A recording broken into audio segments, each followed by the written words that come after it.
எல்லா மக்களுக்கும் அவரே வந்து கொடுத்துட்டு போறாரு. முதல்ல வந்து உடம்பு சரியில்லாதவங்க, பிபி, சுகரு இந்த மாதிரி இருக்கிறவங்களாம் ரொம்ப கஷ்டப்பட்டாங்க. அப்போ வந்து வீடு வீடா போய் மாத்திரை கொடுக்குறாங்க. எங்க வீட்டு பிள்ளை மாதிரி அவர் இந்த சேப்பாக்கம் தொகுதியில.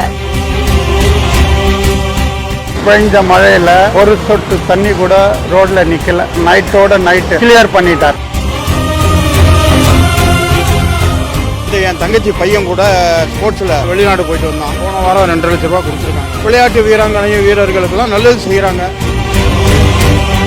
கூப்பிட்ட குரலுக்கு பதில் சொல்ற புள்ள இதுதான். நல்லா அறிஞ நல்லா வேலை செய்து எல்லாருக்கும் நல்லா கிடைக்குது. எல்லாமே நல்லா திட்டமா இருக்கு. இவருடைய மறுபடியும் எங்களுக்கு வரணும். நாளை நமதே 200ம் நமதே. முதலமைச்சருக்கு பிறந்த நாள் நல்வாழ்த்துக்கள். Happy birthday to Sharon Daddy. Happy birthday to you. எங்கே போனாலும்